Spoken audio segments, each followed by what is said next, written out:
duplicate a layer. In filter, apply liquify.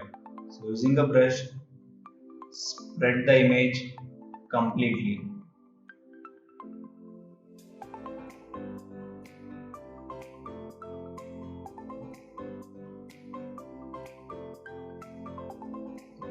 So apply OK. So for the liquify layer, apply mask. Make sure mask is in black color. And for the normal image, apply mask and make sure mask is in white color. So then using brush, apply disperse effect for both the layers. So now you can see it is dispersing.